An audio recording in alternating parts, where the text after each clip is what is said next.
नमस्कार, मैं अरुण कुमार गौरव शहीदों की सरजमी चरौंगा से आपका हार्दिक अभिनंदन अभिवादन। मैं एक बार फिर से आपके सामने शहीदों की धरती से कोरोना के सकारात्मक पहलुओं पर चर्चा के लिए हाजिर हूँ। कोरोना के सकारात्मक पहलुओं पर जब हम चर्चा करते हैं तो सबसे पहले नज़र जाती है उस ओर कोरोना के इस ज़माने में होने वाली शादियों पर।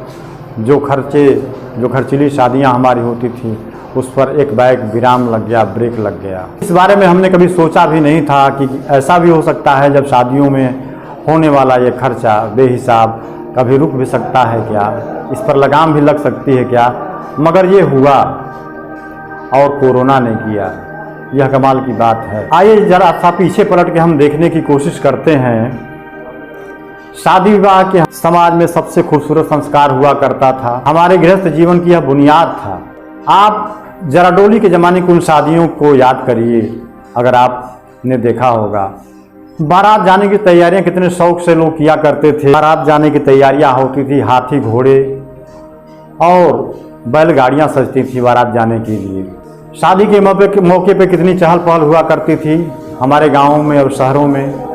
मगर वह खूबसूरत दौर चला गया, वह क्लासिकल ज़माना चला गया। उसे अब हम फिल्मों में ही देख सकते हैं, उसके अलावा कहीं ज़माने में दिखता नहीं था। वह शादियाँ सुकून भरी थीं, आरामदेह थीं।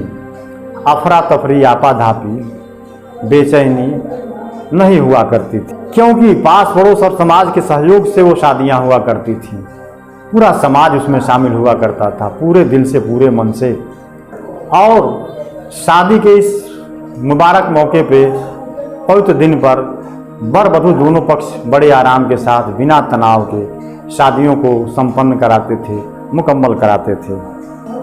समाज के लोग चाहे जिस भी जात के हों, जिस भी धर्म के हों, सारे लोग पूरे दिल से शरीक होते थे, उसमें शामिल हुआ करते थे। क्योंकि विवाह तब संस्कार था, हमारी शादी तब संस्कार थी। शादी का सारा बोझ समाज उठाता था। इसीलिए उस ज़माने में, उस दौर में लोग चाहे लड़की वाले हों चाहे बेटे वाले हों, दोनों बड़े आरामदेह हालत में थे, आरामदेह स्थिति में थे। बारात डोली के साथ सज धज कर कितने आराम के साथ, इत्मीनान के साथ निकलती थी और एकदम टाइम पर पहुंच जाया करती थी। वह ज़माना लोगों ने देखा है। आज वो तमाम गाड़ियां, तमाम साधन हैं हमारे पास, लेकिन कभी भी बारातें समय पर नहीं पहुंच पाती। शादी तब समस्या नहीं, समाधान थी। विवाह हमारा संस्कार था, एक पद्धति थी जीवन की जो हम निभाते थे और पूरी शिद्दत के साथ निभाते थे, इसमें कोई दो राय नहीं। लेकिन अफसोस, वह जमाना चला गया, दौर बदल गया, जमाना चला गया और वक्त आया हंगामेदार शादियों का और शाही शादियों का, जिसने पुराने रीति रिवाजों को ऐसी की तैसी कर दिया, या कहें शादियों की धज्जियां उड़ा दिया। बारात में गाड़ियों का रेला लगने लगा और जिसके बारात में जितनी ज्यादा गाड़ियां, उसका वजन उतना ही ज्यादा, कद उतना ही लंबा। जिसकी गाड़ियों में लाइन लंबी लगी उसका वजन बढ़ गया, उसका रसूख बढ़ गया समाज में, और वो कहने लगे ये वजनदार आदमी है, ये वजनदार बारात है। नतीजा ये हुआ कि वर्मा जी ने अपनी शादी में 5 लाख खर्च किए तो उनके पड़ोसी 10 लाख खर्च किए। शर्मा जी थे, 10 गाड़ियों को लेकर जाते थे अपने काफिले में शादी में, तो शर्मा जी 20 गाड़ी लेकर चले जाते थे। ये दम दिखाने का एक तरीका था। शादी में जितनी ज़्यादा गाड़ियाँ उतना ही वजन ज़्यादा। कोई शादी में अपने 5 लाख खर्च करता था तो उसी समय, उसी परिवेश में रहने वाला आदमी अपनी शादी में करोड़ों खर्च कर देता था। शादी में तो खर्च की इंतहा नहीं थी, कोई हद नहीं, कोई सीमा नहीं थी।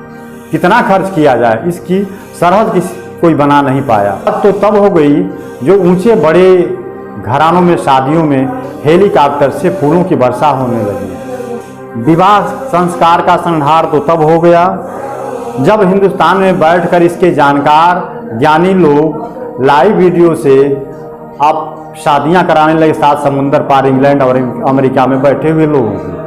यह विवाह संस्कार की आखिरी दुर्गत थी। इसे इतिश्री भी कहा जा सकता है। शादी का ग्लैमर इतना चौंधिया देने वाला था कि एक अंधे की भी आंख चौंधिया जाए। ऐसी लाइटें, ऐसे प्रकाश। लाइट एक्शन सब फिल्मी अंदाज, टू काफ़ी फिल्मी अंदाज और इसी तरीके शादियां हो रही थी हमारी। ऐसे माहौल में भला कैसे हमारे विवाह का इतना ऊंचा गंभीर महत्वपूर्ण संस्कार बच पाता, बचने की कोई आशा भी नहीं थी और बच भी नहीं सकता था। विवाह तो मिट गया, उसका वजूद नहीं बच सका और दोनों पक्ष, वर वधू दोनों पक्ष बड़े खर्च के बाद आह भरते थे।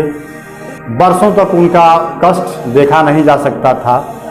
शादी में इस खर्च के बारे में साधारण परिवार तो टूट कर बिखर जाते थे और बरसों तक कर्ज अपना अदा नहीं कर पाते थे और उसी खर्च में उनका जीवन नर्क बन जाता था। ऐसे माहौल में अगर कोरोना आया तो बहुत बुरा किया, लेकिन फिजूल खर्ची पर अगर उसने विराम लगा दिया शादी के तो क्या बुरा किया, अच्छा ही तो हुआ।